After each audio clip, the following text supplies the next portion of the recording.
What's up? Good morning. How's everybody doing? Let me know if you can hear me and see my screens. Good morning, Setha. Welcome in.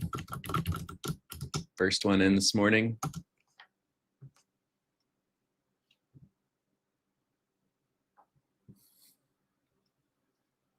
Welcome in, everybody. Got Bookmap up here. I'll pull over my charts and start talking through the game plan for the day. Kind of update you guys on what I saw yesterday. And we'll get into it. Good morning. Good morning. Welcome. Awesome. Thanks, David. Cool. All right. So hopefully everybody had a good Monday yesterday. Good morning, Kzen, David, Sulai, can't see your screen name, Sil, Setha, welcome in.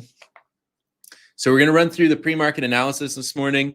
I'll try to start doing these like kind of mini live streams more frequently for everybody that's on YouTube. Help everyone get prepared. I do want to help, as many traders as possible. But the majority of my time and effort is spent kind of helping coach the Flipping Futures private community. But we will go through this some more. And I think it'll be beneficial at least to get everyone prepped for the day. So we'll go through the analysis here. Actually, let me pull up my economic calendar as well. We have been just pretty much grinding at all-time highs on the indices. Pretty low volatility, pretty low excitement. Honestly, I haven't taken too many banger trades recently. It's been pretty quiet. I had a great month in September.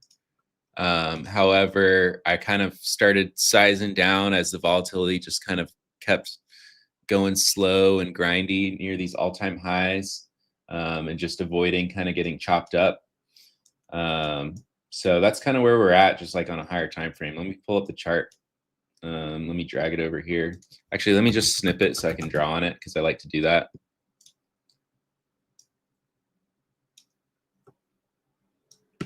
So here's a snip of my 15-minute charts this morning. You can just see this range that we've been in for a few days now, right near all-time highs. Yesterday, we had this key area that I've been noting for a few days now in the Flipping Futures group, right around 67.70 to 68. Actually, I took a trade on this on Friday here to the long side and caught a nice little 10-pointer on Friday on the YouTube live stream. But this area has continued to act as an area of interest. Yesterday, I was watching this kind of like oval zone that I drew at it for longs, and unfortunately I got in a little bit early, took a little paper cut on it, and then did not re-enter because I just didn't love how the conditions were just grinding lower. And unfortunately, if I would have just waited for that zone, it played perfectly. So that was the game plan, but a lot of people in my Flipping Futures community caught it, so that was awesome. However, I unfortunately mistimed it yesterday. Good morning, Chi. Good morning, everybody. So that was yesterday. Now we continue to get even smaller and smaller inside this range. You can see we're on a multi-day inside day, and I will pull up the volume profile now and talk about that a little bit. Let me just snip my Tradeovate. I'm going to be making a video if you guys want to set up a volume profile chart like this. This is a 30-minute chart on Tradeovate, and you can see kind of the low end of that range is around this 60 to 70 area, specifically like 68, 70 area. And that is that same key area that I had been noting since this high volume buildup here. We dipped under it, recaptured back above it.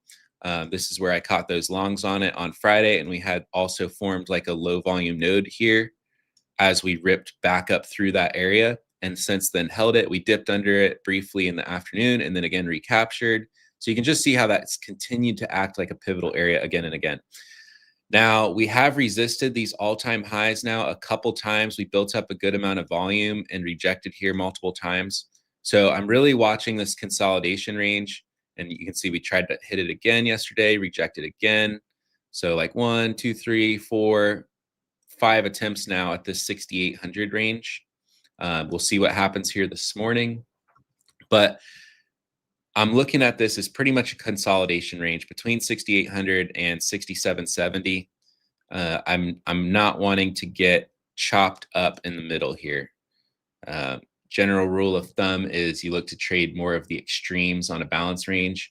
We do have a little bit of minor news today, just consumer inflation expectations at 11, an FOMC member speaking at 10.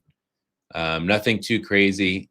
Tomorrow we have the 10-year note auction, which has brought some volatility at times, and FOMC meeting minutes at 1300 and 1500. Again, all times I reference are in Eastern. So we have a couple higher impact news things coming up Wednesday, Thursday, and Friday. If the government reopens, I think we'll have non-farm payrolls released on Friday. I haven't looked at the news. Let me know in the chat if you guys are following the news. No, Derek, I still use Sierra. I still use both, but I share a lot. I've always used Trade-of-8 for years, and I use Sierra also. But I mostly share Trade-of-8 with people because it's so much easier to use. It's more beginner friendly, and their fees are pretty low. So it's my general recommendation for most people. Sierra is a little complicated and not easy to use. So I'm just showing it here. I'm going to be making a video how to configure this. I've already made a video how to configure footprint charts on Trade-of-8. It's just a great one-stop shop platform for, all these kind of things, plus the footprint charts and volume profiles and everything. So if I had to just use one platform overall, it'd probably just be Trade-of-8.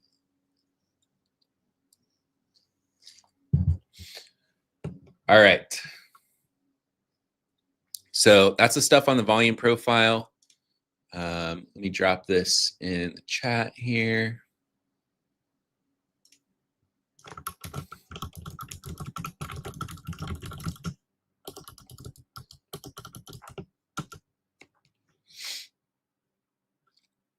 So I'm generally trying to avoid getting chopped up. The other thing, I like to start out with what am I not wanting to trade today? A lot of times, when I don't see ideal conditions, it's kind of the inverse, because I do this because so many people see poor trading conditions, like choppy ranges, prices grinding, and they try to hunt for a trade in that, and they end up just getting themselves chopped up.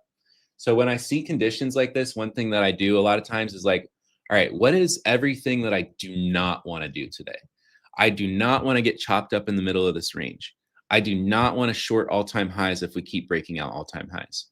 So then right off the bat, I kind of reverse the logic of what a lot of people do in not very good trading conditions, which is a lot of people they try to force something that's just not there, and they're hunting for every little opportunity, and they end up just getting paper cut to death, or taking some big losses, and just because they're trying to force things that are just not in the cards, they're just not in the hand that day.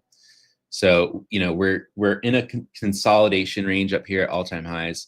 This is another reason why I kind of wanted to do this, especially publicly on YouTube, is just to help people see what's going on here and not get chopped up and not lose your money. If you can focus number one every day on just protecting your capital, being defensive, it's going to be so much easier to be a profitable trader, because you're going to magnify your profitable results by just eliminating a lot of stupid trades and bad conditions. I'm not saying these conditions are bad. We just need to be aware of what they are so that we can, take good setups and avoid bad setups based on the conditions.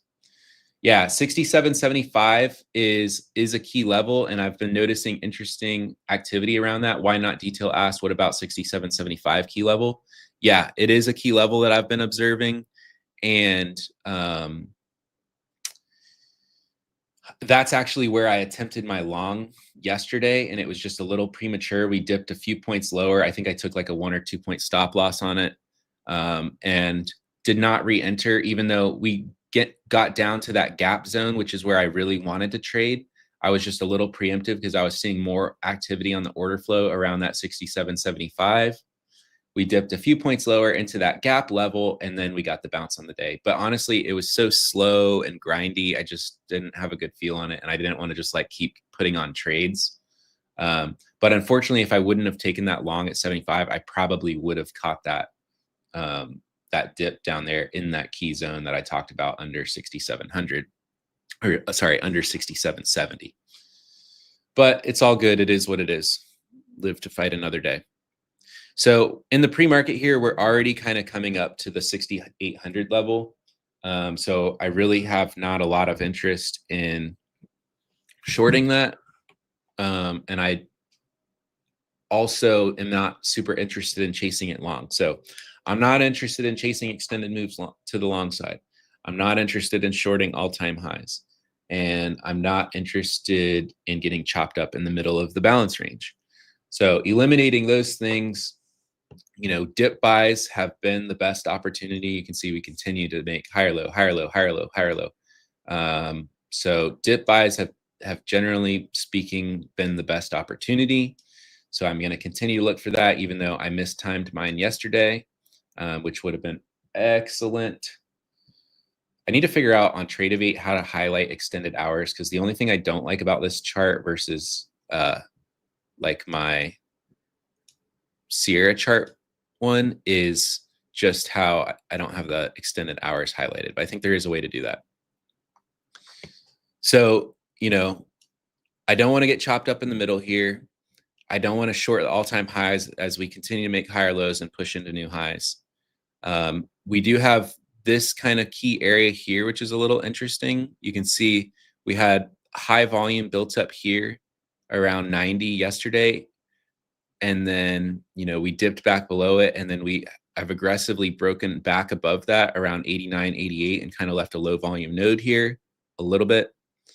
And on top of that, when we broke through it here, we had a really nice break and retest on the 30-minute candle chart. So just that's an area to note. Maybe if we pull back there this morning and hold, it's not quite the middle of this balance range. It's probably the upper third or so. So if we pull back there and hold, that would be an interesting spot for me. So maybe if that holds with really strong buying, that could be a dip buy area around that 67.90, 67.88, 87, or basically a retest into this zone here, this nice little fair value gap, as the ICT boys would say. So we can just see buyers were aggressive here. We left an area of low volume when we traded through it. It was a previous resistance area. Maybe it will turn support. It's also aligning right with the value area high from this volume profile. See the point of control value area lows down here. So there's just multiple confluences around this 67.88, 80, 67.90 area.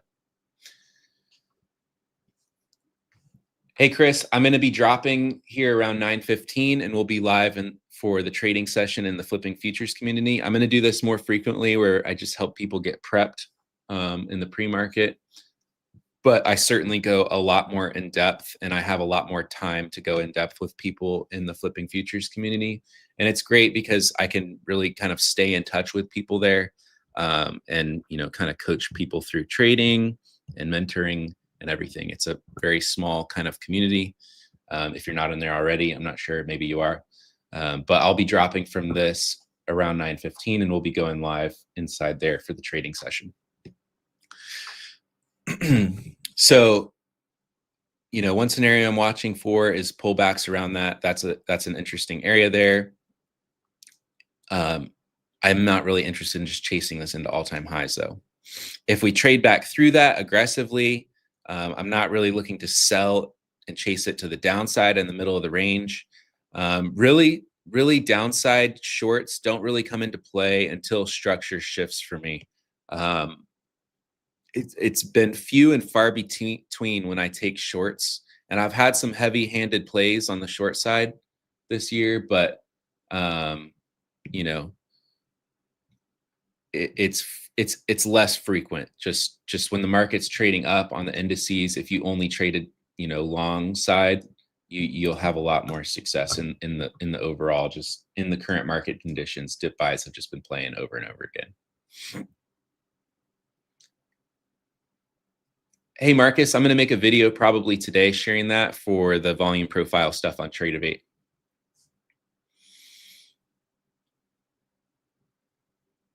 Xavier, I think we have like around 95 people in there right now. You know, I intend to keep it pretty small and personal. He asked how many people are in the Discord. And I intend to keep it pretty small and focused on coaching and mentorship. It's not, you know, I share my live trading, but it's not a signal chat. And I know most people on the internet are just looking for like signal chat type things. But honestly, I've been in this game trading for like almost 9 years overall. And I don't know anyone that's successful from just copy trading people. It doesn't work. So I'm trying to share real information, real coaching and mentorship through live trading and stuff like that. But not for the purpose of being a signal chat. And it's just not, so, you know, that's just not going to appeal to the masses. It's going to stay pretty small, kind of, you know, mentorship group. And I don't really like have to do this. You know, I kind of enjoy my life just trading and, you know, not spending a lot of time on these things. But, you know, over the years, I've gotten messages from so many people that the stuff that I've been doing on YouTube and Instagram has helped them so much. So that's why I kind of decided to take it to another level and spend, you know, a decent amount of time in there helping coach and mentor people and trade live with them. So it's a really good, pretty tight community, I think. But don't ask me, you know, let me know if you guys, I think they're all in the chat here as well. So if it sucks, then tell me and I'll change it.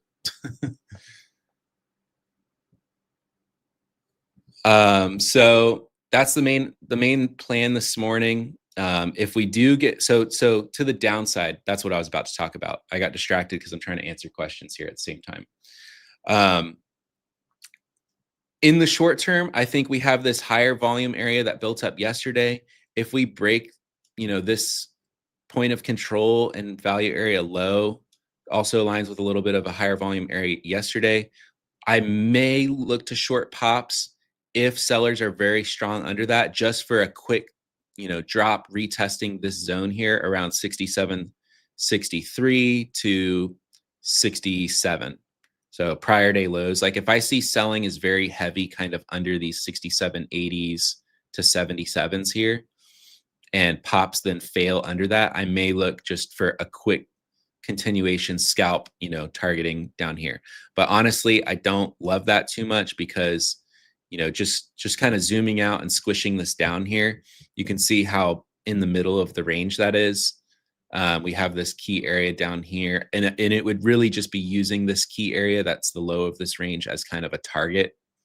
But honestly, I don't love that scenario so much. And we're just going to have to watch and see what develops. Yesterday and today very much can just be a watch and see what develops kind of day.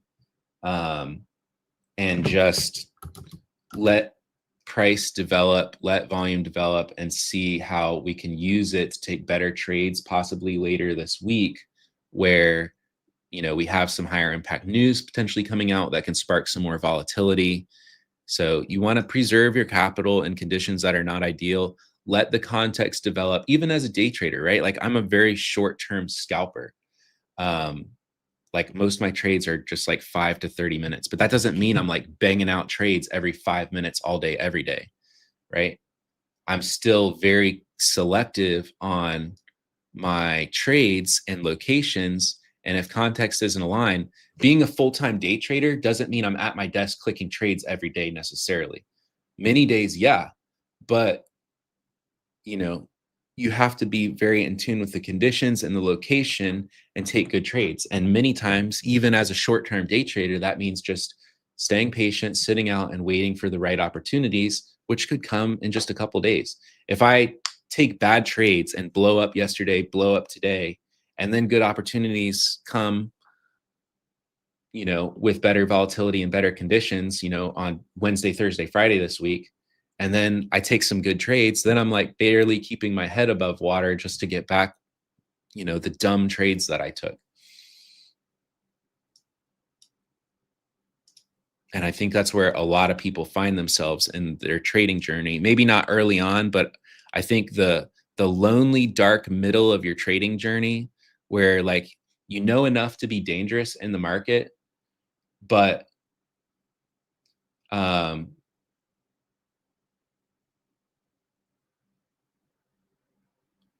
you know enough to be dangerous in the market, but you also are so, like, I guess not naive isn't the right word, but inexperienced with, adapting to conditions and avoiding certain things, that you constantly go through those phases, like where you know so much, you know how to trade so well, but then you're constantly just kind of going up and down with your trading, and you never just kind of hit that stride where it's just, consistent gains.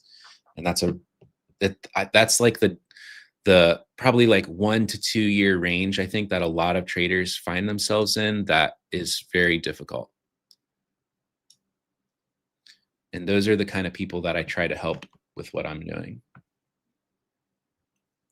And I try to do it in a way that, people that are beginners and advanced traders can also benefit from the information. So I'm just kind of drawing this out here while I'm blabbing here, and you can see how key this zone in this area is down here. So we'll see what happens down here. That's why I was kind of saying, in the short term, or in the near term, actually, if we do break under this, that will be interesting to go retest this zone here. This, again, I'm not being too greedy with targets here. This is a key zone, like for the downside. I mean, this is a key zone that I was watching. I actually caught some pretty big shorts off this the other week. But we saw this just massive supply distribution taking place overnight, and I caught it short as it was developed for a massive downside move. But I continued to watch this zone, even though we started trading up and traded through it. And you could see how once we got back above that zone, it acted as support really nicely. There was a lot of volume transacted there. And so that in the near term, if we break under some support like this, the 67 to 70 area, then let me see if I can like just extend this out kind of. I just kind of drew it as an oval because it's not like a super precise level that I'm watching. It's just kind of this range, right? So it's just I don't want to confuse people that it's like, no, this specific level I'm looking. No, I'm just watching to see what happens if we get down here. But if we trade through that and pops fail under that, then I could see us quickly going to retest this zone down here. So that could be kind of a continuation short scalp. But I would have to see heavy selling and pops fail. That's definitely not a setup that I look to trade often in these conditions. Just looking at the 4-hour chart, you can really see how that consolidation base took place, and then we rallied through that. And that was that area right here at the beginning of that, around 67, 87 to 90 is that area on the volume profile that I talked about. I'm going to actually mark this here because it also looks kind of clean on the 4-hour chart here. So it's kind of a 4-hour basing and demand, plus we saw that interesting, stuff on the volume profile that I shared with you guys. All right, so that's the analysis and game plan on ES today. I don't have time to go through NQ here, but I will stop to take any questions. Seth said, been with Matt's group since the launch on 9/15. He has definitely helped me read Bookmap in a way that I couldn't before. Definitely worth it. Thanks, Seth. Appreciate that. Ayush said, it sucks. You will be, it sucks. Oh, you will start following your setups. You will learn more in-depth order flow and start making money. That's funny, man.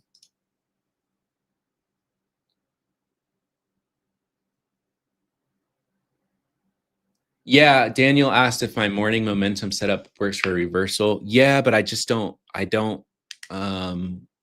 like if you're talking about like starting to take momentum the other direction, that's not a way I look to trade it, but sometimes I won't call it that setup specifically. But I may look for a different type of setup. But I generally don't do not like to try to catch tops and bottoms like in the first couple minutes of the 9:30 bell. Xavier only asked because some Discords get so big that they lose the personal touch. I'm really looking for a smaller. That's exactly what we have, Xavier. And honestly, if it gets to the point that it starts too big, I will probably limit it and start doing application only, to be honest with you guys, because I'm not trying to make it, I make money from trading. That's my main thing. It's not like I'm trying to do this for, make a bajillion dollars like some of these trading influencers. It's not that. But I do want it to be at a point where, it's more serious traders and it's not just like completely open for everyone that's just going to come in and goof off and not be kind of a professional in there.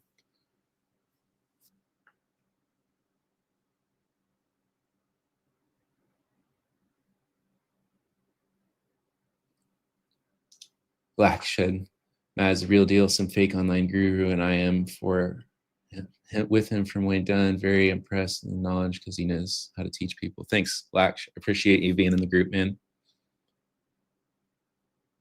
Daniel said, Matt's changed the game for me by a long shot. And I appreciate that, guys. I'm honestly, this is the reason that I do this stuff, is to help you guys. And I really appreciate you guys being a part of it. All right, so that's the analysis for the day. We will switch over to the Flipping Futures group for the live trading session.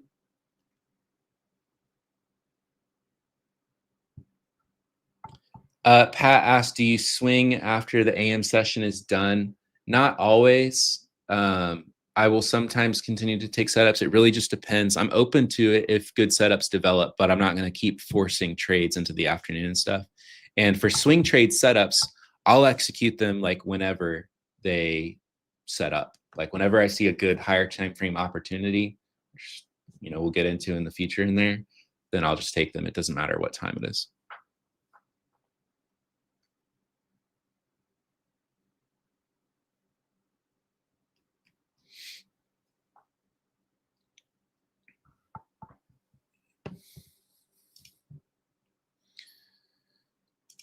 All right, guys, we're going to switch over. For anyone that's not in there already, if you have interest, again, this is not a sales pitch, but if you want to join, there's the link. You can join with us live today if you want. But again, I will keep doing this kind of stuff on YouTube to help people out, because I know not everybody is, ready to, go a little more seriously into their trading journey. But for those that are and would like to join us, there you go. There's the link. And I will, I have some more videos that's going to be coming out on YouTube, specifically for the volume profile and some different things that I think will help people out.